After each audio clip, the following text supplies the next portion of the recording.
Bienvenidos a Con Buena Energía, el podcast donde exploramos la eficiencia energética y sostenibilidad de la mano de E3 Consultores. Soy Manuel Romero, tu anfitrión. Aquí abordamos temas candentes y de actualidad sobre edificación, energía, precios, sostenibilidad y ahorro.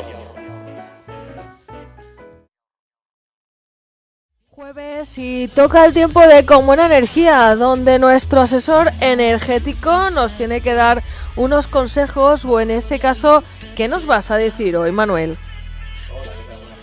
A ver, dale aquí abajo. Sí, a ver.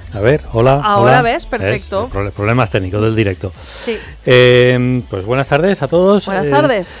Hoy vamos, ya sabes que hemos hablado muchas veces del tema de las energías renovables y nos hemos centrado varios programas en la energía solar fotovoltaica, pero con el tema este de las plantas solares, de los huertos solares o como lo queramos llamar, que se han intentado instalar o que quieren instalar en el Camp de El y en muchos sitios, ha habido cierta polémica y hoy quiero intentar tratar este tema y aclarar dudas.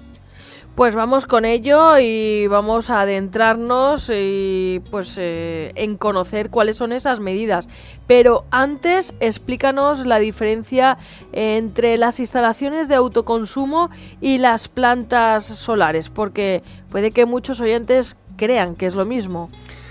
A ver, claro, como vemos placas solares pensamos que es lo mismo y que todos estos cambios normativos van a afectarnos también a una pequeña instalación que ponemos en nuestra casa, ¿no? A ver, efectivamente tenemos que diferenciar lo que son instalaciones fotovoltaicas para autoconsumo de las que son plantas solares fotovoltaicas. No solo es una cuestión de tamaño de la instalación, de la cantidad de placas que tenemos o de módulos que tenemos, sino también se diferencian por el objetivo que persiguen cada una de ellas. Una instalación de autoconsumo es una instalación pequeñita, de poca potencia, normalmente menos de 10 kilovatios pico o incluso menos. Yo diría que para el caso de una vivienda, situarnos en torno a los 3 kilovatios pico puede ser lo ideal. Hay que estudiar mucho, hay que estudiar muy bien las características de la vivienda, el uso, hay que estudiar muchas cosas, pero yo creo que el entorno de esa cifra de 3 kilovatios pico puede ser el ideal. Y además de esa poca potencia, las instalaciones de autoconsumo, la característica fundamental es que toda la producción, toda esa energía eléctrica que estamos generando, la vamos a utilizar, la vamos a aprovechar en el propio edificio donde tenemos la instalación. No es una instalación que la hayamos pensado para vender la energía eléctrica, ¿vale? Estoy pensando en pequeñas instalaciones que se ponen en cubiertas de edificios de viviendas, de colegios, de hoteles, de centros comerciales, para generar energía eléctrica y autoabastecerse, consumirla en el propio edificio y reducir el consumo que hacemos de la red y por tanto reducir nuestra factura. Otra cosa distinta, aunque vemos también las placas solares, pero es distinta, son las plantas solares. Las plantas solares son instalaciones de gran tamaño, hablamos de 20, 30, 50, incluso 1 megavatio, o sea, 1000 kilovatios pico, o sea, son instalaciones muy grandes, y su objetivo no es el autoconsumo, su objetivo es vender toda la energía eléctrica que están generando. Es decir, al final, para que se me entienda, al final es una fábrica que se dedica a fabricar kilovatios hora y venderlos, fabricar electrones y venderlos. Y por tanto, este tipo de plantas tienen que cumplir una serie de requisitos legales que no tienen que cumplir las instalaciones de autoconsumo. Uno de ellos es que se tienen que dar de alta como productores de energía eléctrica, igual que se da de alta una central nuclear o una central de ciclo combinado, este tipo de centrales, o una eólica. Todo esto se dan de alta como productores de energía eléctrica y lo que van a hacer es toda su producción de energía eléctrica la van a vender al pool de electricidad y ya vendrá el mercado eléctrico que casa demanda con consumo y todas estas cosas que ya hemos visto en otros programas. Bueno, en este sentido, el Ayuntamiento de Elche ha anunciado una regulación para solucionar estos problemas. ¿Por qué? Porque distintas asociaciones, también ecologistas y del Camp de Elche, se mostraban preocupados a que ante este ciclo de transición que estamos viviendo, donde la agricultura muchas veces se está abandonando por las circunstancias de sequía y ya conocemos todas las cuestiones, también burocráticas, en fin, el poco apoyo que tiene la agricultura, pues se temía pues que el Camp dels se convirtiera, en vez de ser parte de esa nevera de Europa que solemos decir, y sobre todo el abastecimiento de nuestras mesas de productos de cercanías, pues tenía el miedo de que el Camp dels se convirtiera precisamente en eso, sí, en esa fabricación por parte de esa energía, y ya no iba tanto esta normativa en proteger o en prohibir estas instalaciones de autoconsumo, sino de plantas solares. Por tanto, en este sentido, el Ayuntamiento de Elche anunciaba el pasado 29 de mayo esa regulación para solucionar estos problemas. Ha habido que modificar el plan general, algo que se podría decir pues que es un documento muy importante, que solo se revisa y se vuelve a hacer las modificaciones en cosas muy importantes y en momentos muy puntuales, y esta de la instalación de placas fotovoltaicas ha sido un motivo para ello. A ver, efectivamente, en mayo lo que anunció el Ayuntamiento fue el documento inicial para modificar ese plan general a futuro, bueno, en los próximos meses. A ver, efectivamente el plan general es un documento muy importante que al final lo que nos regula es pues todo el planeamiento de nuestro municipio, de una ciudad, y lo que regula básicamente es en qué podemos poner en cada sitio, qué tipos de usos podemos poner, tamaños de edificios, o sea, un montón de cuestiones. Además también de las zonas, porque... Sí, claro. No ¿Qué zona es urbana, qué zona no es urbana? Claro. Todo eso lo regula. Nuestro plan general, si no recuerdo mal, desde el año 98, yo no soy muy amigo de ponernos... ¿El plan general? Bueno, no, de ponernos ahora a desarrollar un nuevo plan general y aprobar un nuevo plan general. No, porque sabemos que los planes generales van despacio y que pueden tardar entre 10 y 15 años. No, incluso más. Ahora mismo es un trámite burocrático tan sumamente farragoso que entran multitud de administraciones, no solamente el ayuntamiento, sino muchísimas otras, y al final nos encontramos que hay ayuntamientos, y esto es real, de la provincia, que han presentado modificaciones de planes generales, les contestan a los 15 años, a los 15, 10, 15, 20 años, anulándolo. Entonces, claro, ¿cómo puedes...? Por eso yo no soy tan amigo de ponernos en elaborar un nuevo plan general. Sí que soy amigo de hacer modificaciones puntuales y ir adaptando, pues a las circunstancias. Vamos a hacer un inciso porque puede que estemos hablando y a lo mejor la audiencia, la población no conozca qué es el plan general. Bien, pues el plan general es el documento en el cual se dice qué tipo de construcciones o qué desarrollo de la ciudad se va a poder llevar a cabo en un punto determinado. Es decir, por ejemplo, en el cauce del río solo va a poder estar el cauce del río y un paseo, no van a poder haber edificios.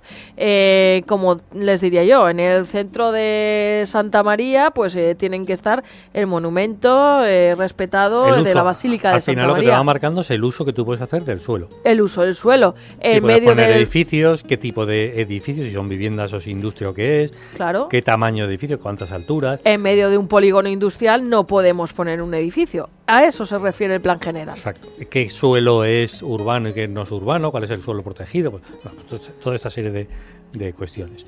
Claro, como con una normativa del año 98, pues hay cuestiones actuales que no tratan esos planes generales. Y una de ellas es la fotovoltaica. Entonces, hay que actualizar de forma puntual el plan general, y eso es lo que ha iniciado, creo que con muy buen criterio, el ayuntamiento. Y en ese documento inicial, lo voy a leer, pone cosas, primero, todo lo que son las instalaciones de autoconsumo que decíamos antes no van a estar afectadas por esta modificación, por esta nueva normativa, lógicamente, solamente se van a ver afectadas las plantas solares. Tampoco se van a ver afectadas aquellas plantas solares que hubieran solicitado licencia antes de la paralización, porque estamos en un momento en el que el ayuntamiento decidió paralizar todas las solicitudes de licencias para plantas solares. De hecho, hasta que no esté este documento, no se vuelven a hacer este tipo de instalaciones. Exacto, porque ahora mismo está paralizado. Pero supongo que las de autoconsumo sí que se respetarán. Las de autoconsumo no están, no están metidas dentro de este paquete, lógicamente, porque van encima de un edificio, son pequeñas y no tienen esta afección.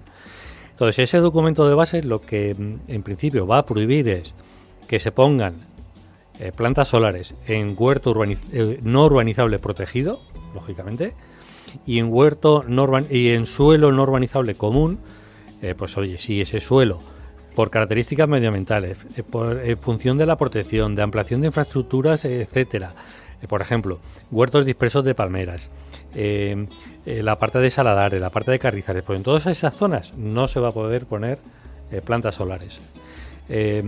También en zonas que sean de la infraestructura verde, parques naturales, terrenos forestales, biopecuarias, pues todas esas zonas tampoco se van a poder poner plantas solares.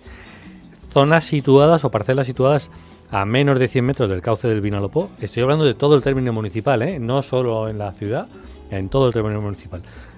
Parcelas situadas a menos de 100 metros del cauce del río Vinalopó, a menos de 50 metros de barrancos o a menos de 500 metros de bienes de interés cultural o bienes de relevancia local, tampoco se van a poder situar plantas solares. O sea, se está intentando proteger pues espacios naturales, zonas pues eso, con vegetación, con fauna, zonas que tengan relevancia porque hay algún punto de interés histórico, pues todas esas zonas tampoco. Sí que se va a permitir el uso, o sea, colocarlo en suelo no urbanizable común, pero siempre y cuando se cumpla una serie de condiciones. Por ejemplo, no se puede ocupar más del 50% de la superficie de una parcela. Yo tengo una parcela de 10.000 metros cuadrados, me lo invento, 10.000 metros cuadrados, y quiero poner una planta solar. No puedo ocupar con esa planta solar más del 50% de esa parcela, o sea, más de 5.000 metros. Esto es como una construcción. Tú tienes un terreno y la casa no puede exceder del 20% del terreno. Exacto. Tampoco se pueden situar a menos de 100 metros de viviendas o a menos de 100 metros de una parcela residencial o parcelas que tengan equipamiento de uso público. Bueno, pues todos estos sitios tampoco. O en una parcela, que ahora se están poniendo muy de moda, que tenga pues actividades terciarias y además de un interés para el desarrollo turístico rural, pues ahí tampoco, para la afección a esta zona de turismo rural. A ver, yo creo que lo importante, más allá de la elaboración de la normativa, es que son actividades más modernas que para las cuales la normativa no está preparada, y entonces claro, hay un momento en el que los que están desarrollando este tipo de instalaciones quieren implantarse y no hay una regulación. Entonces yo creo que lo positivo es que vamos a tener una regulación que va a decir dónde sí, dónde no se van a poder poner y con qué condiciones se pueden poner.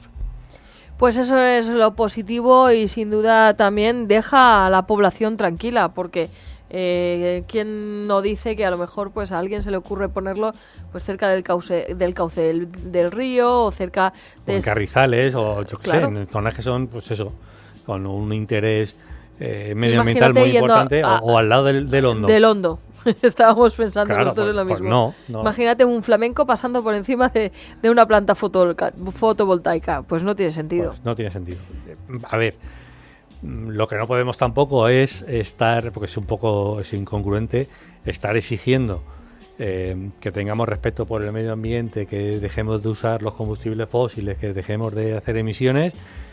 Todo eso pasa por utilizar más energías renovables y que le pongamos trabas también a la instalación de energías renovables. Eso tampoco podemos hacerlo. O sea, pasar de... ahora ya no se puede poner ninguna instalación solar o eólica o lo que sea, pues tampoco podemos hacer eso. Bueno, pues ¿qué necesitamos? ¿Por qué necesitamos tantas plantas solares? ¿Realmente pueden ser atractivas para la ciudad, para la población? Y en esto permíteme que hagamos un inciso. Sabes que en Crevillán tenemos la cooperativa eléctrica, que es la que nos da luz a la mayoría de la población, que es pues competencia directa, vamos a llamarlo, de Iberdrola, de muchísimas otras compañías que producen la luz. Y, por ejemplo, está instalando placas solares, las ha instalado arriba del techado del aparcamiento, que es junto al auditorio de la Casa de Cultura. La va a instalar también en distintos tejados de los colegios, es decir, la está implantando en distintos edificios que sean lugares públicos para después distribuirla entre los vecinos. Pero aquí la cuestión es que ¿necesitamos tantas plantas solares? Vamos a ver, el caso de Crevillente, como tú muy bien sabes, es un poco singular y es una instalación pensada en principio solo para el municipio de Crevillente. a tu pregunta de si necesitamos tantas instalaciones solares. A ver, es un poco lo que comentaba antes. Desde Europa lo que nos viene es que tenemos que dejar de usar combustibles fósiles y tenemos que pasar a una Europa que solo utilice energías renovables y que fundamentalmente utilicemos exclusivamente energía eléctrica. No vamos a utilizar ningún otro tipo de energía. Eso es a donde nos llevan. Claro, si yo no puedo utilizar combustibles fósiles para generar esa energía eléctrica y me está llevando, por la normativa europea, me está llevando a una situación en la que el consumo de energía eléctrica va a aumentar porque solo vamos a consumir eso, me vas a hacer que quite plantas de producción con combustibles fósiles y me vas a hacer que se aumente el consumo de energía eléctrica. Tengo que poner un sustituto para generar energía eléctrica. Algo tiene que generar esa energía. Con lo cual tenemos que poner más eólica, más fotovoltaica, tenemos que ponerla sí o sí. Pero no son instalaciones pequeñas para, pues eso, para la zona para creyente. No es eso, son grandes instalaciones que van a cubrir una superficie de territorio muy amplia. No me refiero al tamaño de la instalación, sino municipios, ciudades, van a cubrir muchas ciudades y muchos municipios. En España tenemos otra paradoja, que no ha ocurrido en ningún otro país de la Unión Europea, y es que por una decisión política a nivel nacional se ha decidido que nos vamos a cargar los 7 reactores nucleares que nos quedan. En el periodo 2027-2035 los 7 reactores nucleares se van a cerrar. Tenemos que saber que la nuclear en este momento aporta más o menos en torno al 20%, por decirlo con números gordos, el 20% de la generación de energía eléctrica que tenemos en este país, el 20%, es una energía muy barata y además no genera emisiones. ¿Y por qué esta decisión? Porque sí, ¿no? Es una decisión política, exclusivamente política. Por la misma decisión que se apoya el trasvase, la agricultura, etcétera, etcétera. Que de verdes vamos muy de política pro verde, pero luego a la hora de la verdad, la política verde pues se queda en las cunetas, por decirlo suavemente. Es más, es que a nivel de la Unión Europea la nuclear ya la han metido como energía renovable, como energía verde. La han metido en esa categoría. Pero España, bueno, pues toma esa decisión.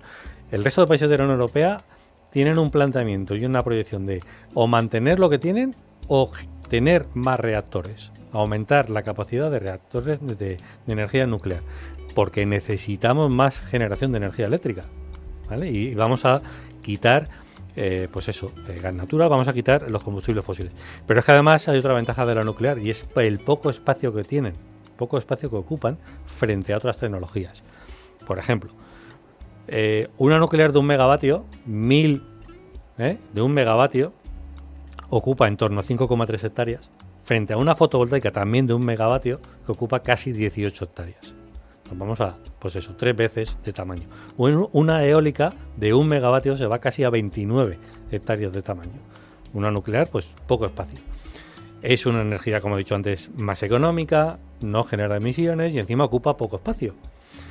Bueno, pues se ha tomado esa decisión en España y ahora están surgiendo unos reactores modulares, unos reactores de pequeño tamaño que tú puedes ir ampliando, los SMR, que es por la nueva tecnología nuclear que está apostando Estados Unidos, Francia, todos estos países.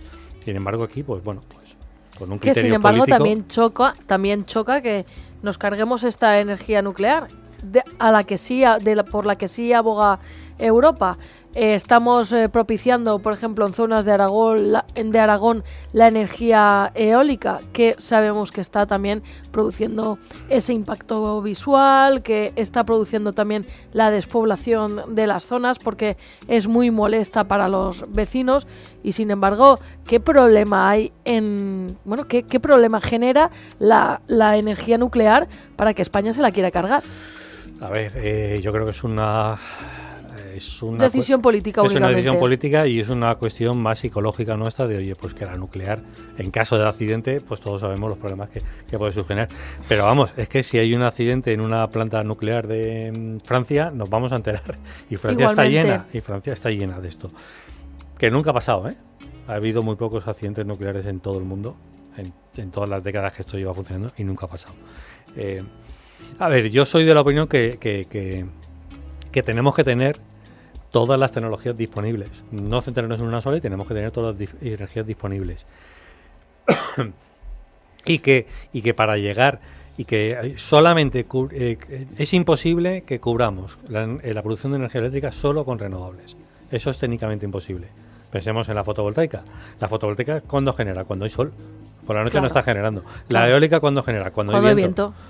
Cuando no hay viento no está generando. De hecho, ahora en el verano va a subir, está subiendo ya el coste de la energía eléctrica porque hay menos generación eólica. Entonces, la energía de respaldo, que es la que necesitamos, la generación de respaldo, que es la que necesitamos cuando hay poca producción de las renovables, esa energía de respaldo, la gran mayoría de países de nuestro entorno van a mantener como respaldo a la nuclear. Nosotros, ¿qué vamos a mantener? Los ciclos combinados, es decir, quemar gas natural. Que el gas natural es más caro. O sea, nos vamos a un mix eléctrico donde vamos a tener una parte importante de la generación quemando gas con los problemas de emisiones que tiene y encima mucho más caro. A eso es a lo que vamos. Por cierto, ¿has visto las carreras por el centro de Barcelona que también han suscitado esas críticas precisamente por esas emisiones? En Barcelona se ha querido hacer la primera demostración de las carreras de coches y eso ha llevado a que se cortaran ciertas calles de Barcelona y que también haya otras asociaciones que en calles paralelas se hayan manifestado en contra de que Barcelona se cree como se haya hecho esta exhibición de Fórmula 1. Bueno, a ver, ese campeonato de Fórmula 1 de España, de España, este fin de semana. Ese. Y es allí en Montmeló. Esa es la previa. Bueno, pues... Esa ha sido la previa, pues exhibirlo en la propia ciudad de Barcelona, con lo cual pues también ha propiciado esas críticas. Claro, sí, pero bueno, esto es lo de siempre. ¿Por dónde íbamos, Manuel? Yo creo que hay que hablar también de las alternativas, de las soluciones. Claro, porque la fotovoltaica, ¿qué alternativas tiene para que eviten también ocupar espacio y de alguna manera, aunque estén reguladas, pero que tampoco sean un impacto visual, ¿no? Como decíamos, que no vayamos por el hondo y nos pongamos a ver estas plantas de fotovoltaicas. A ver, bueno, esto es como para gustos los colores, ¿no? Cada uno nos gusta.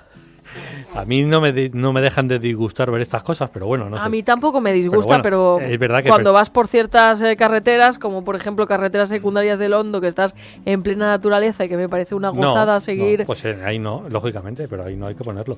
Pero yo creo que tenemos muchos, estoy hablando en general, no solamente en Elche, tenemos muchos espacios, muchos suelos, muchos huecos que están desaprovechados.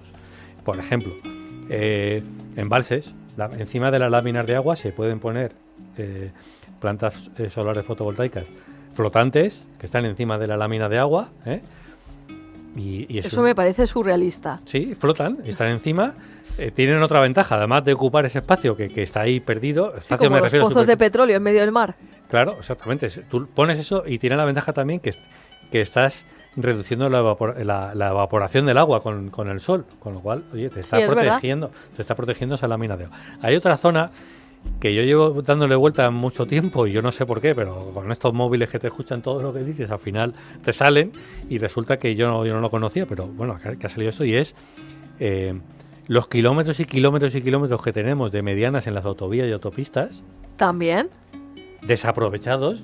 Ahí tenemos una superficie enorme desaprovechados que se puede utilizar para poner este tipo de instalaciones y que hay países que... Yo pienso ahí que en ese tipo de, por ejemplo, como estás nombrando, en las medianas de las autovías o de las carreteras, la instalación pues un tanto complicada, ¿no? Pero Francia y Alemania lo está poniendo en marcha, en las medianas, incluso están haciendo tramos... Pues veremos en quién nos fijamos nosotros, porque después de saber lo de la nuclear... Es que al final estás diciendo, necesitamos ese tipo de energía y necesitamos... Más generación. Oye, pues es lo que estoy diciendo, ¿no? Que hay espacios, hay superficies que las tenemos desaprovechadas y que se pueden aprovechar por esto y ahí no te van a generar ningún tipo de impacto. Porque tú tienes esa mediana ahí en medio de las dos calzadas en una autovía y que ¿a quién le va a afectar que tú pongas ahí, no sé, 20 kilómetros continuos de placas solares? De placas solares. ¿A quién le va a afectar? A nadie. Si ya tienes ahí plantada la autopista. Bueno, pues sería una alternativa, sin duda. ¿Alguna alternativa más que se haya pasado por la cabeza? Hay una aplicación que ya lo hemos comentado aquí alguna vez, que es la agrofotovoltaica, que es mezclar la agricultura con la fotovoltaica, y no tenemos que olvidarnos que al final los módulos fotovoltaicos están generando una sombra sobre lo que tienen debajo, y esa sombra para algunos tipos de cultivos puede ser beneficiosa. No solamente la sombra, sino que a lo mejor les corta las corrientes de aire. Entonces puede ser beneficioso para el tipo de cultivo que tú pones debajo. Esto lo ha puesto en marcha en un viñedo Iberdrola, creo que recordar que en la zona de Toledo, de manera que esas placas solares se ponen a una cierta altura para generar esa sombra sobre el viñedo y además cortar las corrientes de aire, y oye, bueno, pues es una combinación de agricultura con fotovoltaica que en algún momento pues puede ser beneficioso. Por supuesto, esto no va a ser para toda la agricultura ni en todos los sitios, pero bueno, que lo que pero que existe y que me parece curioso, y me parece, al igual que ponerlo en medio de un pantano, cosa que no se me había pasado a mí por la cabeza, y que protege, como tú dices, las láminas de agua porque tiene menos evaporación del agua, me parece una solución un tanto curiosa la que acabas de apuntar. Al final es no irnos a los extremos, que es que lo quiero todo o no lo quiero nada. Yo creo que al final tenemos que buscar el punto medio. Tiene que haber una regulación que nos diga dónde sí y dónde no, que eso es lo positivo de esto que anuncia el ayuntamiento, pero tampoco nos tenemos que obcecar en decir no hay que poner ninguna planta fotovoltaica, porque al final nos va a generar un problema. No, y porque la necesitamos a la larga, está claro. Tal y como nos están planteando el mercado eléctrico español, quitándonos las nucleares y no ampliándolas, pues eso nos va a generar un problema si no lo abordamos ya. Pues Manuel Romero, vamos a pasar ahora con nuestros mensajes en el WhatsApp a ver qué dice nuestra audiencia.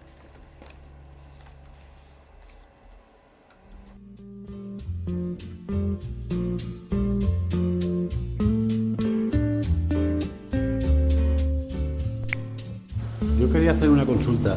Si yo el día de mañana adquiero una parcela por la cual dentro de esa parcela hay una torre eléctrica, de las que pasa la corriente eléctrica, de las grandes, y yo el día de mañana, si a mí se me permite edificar, ¿a mí en qué me afecta? ¿Me afecta algo en la salud?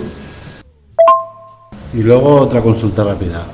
¿No creéis que nos han intentado tomar el pelo con los coches eléctricos, que es una auténtica estafa y que no son sostenibles, y que cuando esas baterías de los coches se desgastan no hay manera de reciclarlas? Que es peor, que eso no se deshace el líquido de las baterías, que nos han intentado tomar el pelo y sacarnos el dinero, y espero que todo eso se vaya para atrás. Los coches eléctricos son una auténtica estafa, y está demostrado.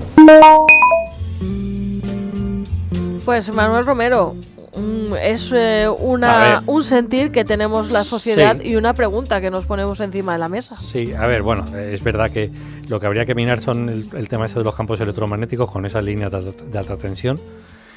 Habrá que respetar una servidumbre, es decir, una distancia desde la casa hasta esa torre, esa línea, y bueno, pues siempre y cuando respetemos esas distancias y demás, que son las que nos marcan la seguridad, no tiene por qué haber mayores problemas con esa línea de alta tensión. Pero sí es verdad que si lo ponemos muy próximo, vamos a tener esos campos electromagnéticos y nos puede generar algún problema de salud. Pero ya digo que respetando la servidumbre, las distancias y demás, no debería haber mayores historias. Respecto al coche eléctrico, yo aquí diferenciaría. Una cosa es coche eléctrico y otra cosa es cómo le aportamos la energía eléctrica a ese coche eléctrico. Y efectivamente, como este oyente dice, vamos a tener un problema muy grande con el tema de las baterías, porque sí, nos han metido las baterías, pero tienen problemas de durabilidad de las baterías. Pensemos en los móviles. Con el tiempo los móviles van perdiendo capacidad, y sobre todo el reciclado de esas baterías. ¿Qué se hace con esas baterías?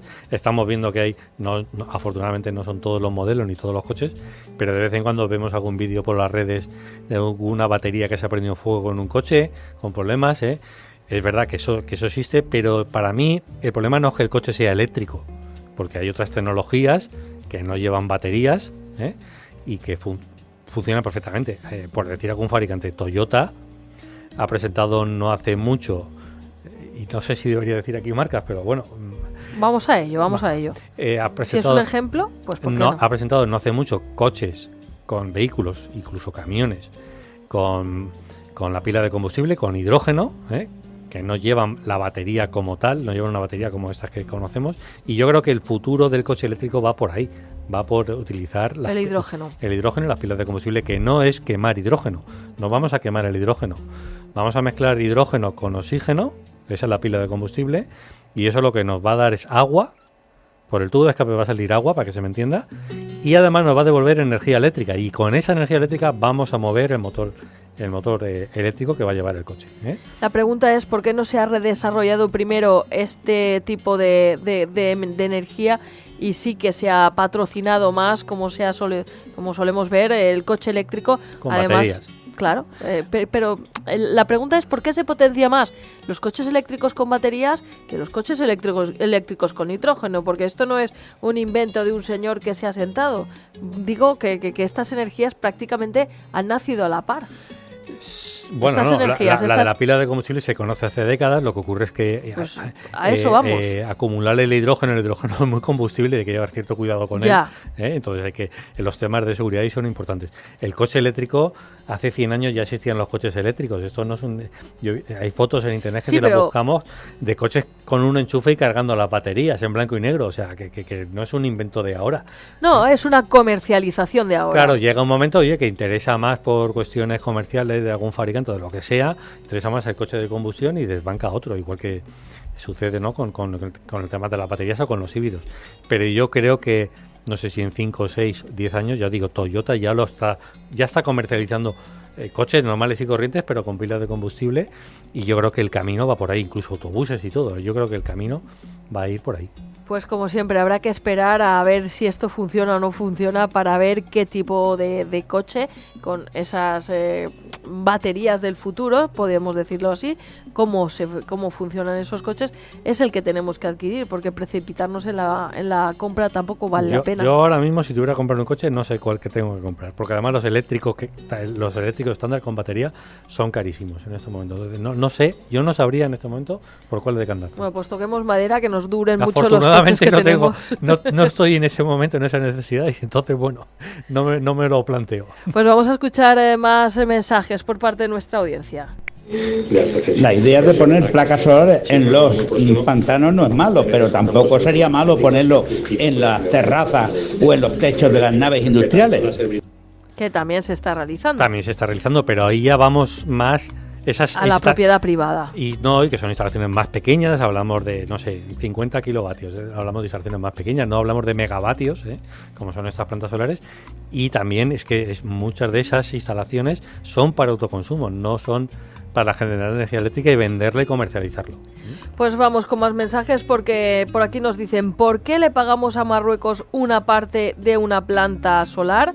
Lo del agua, en Murcia ya lo tienen, es decir, poner placas solares encima del agua. Sí. Y bueno, por aquí también nos dicen, Gemma, este es Maverick, los anteriores mensajes que yo hace poco, esta semana, decía, bueno, este oyente, ¿dónde está? Que no nos manda mensajes, y mira por dónde hemos recibido estas dos consultas. Pues Manuel, sin duda, una sección más esclarecedora que nos sitúa, pues por lo menos a tener esos conocimientos de todo lo que está pasando en cuanto a los sistemas de energía, y también, por supuesto, a esa nueva regulación o a esas alegaciones al plan general que se van a realizar para que en Elche puedan existir esas instalaciones de autoconsumo y de plantas solares. Exactamente. Yo creo que es interesante, como he dicho varias veces, interesante e importante que nos aprueben esta regulación.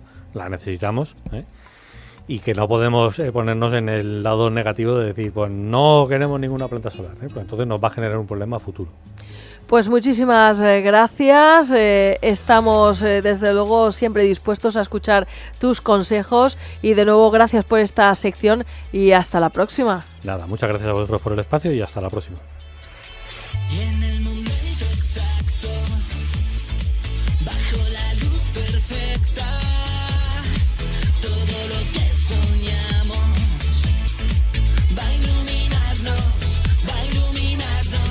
y en el momento exacto brillabas en la niebla y me agarré a tu mano, iluminados.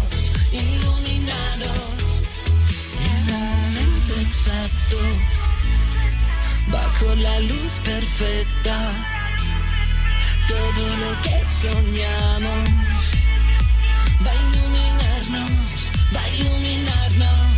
Y en el momento exacto brilladas en la niebla. 103.7. Estás escuchando Es Radio.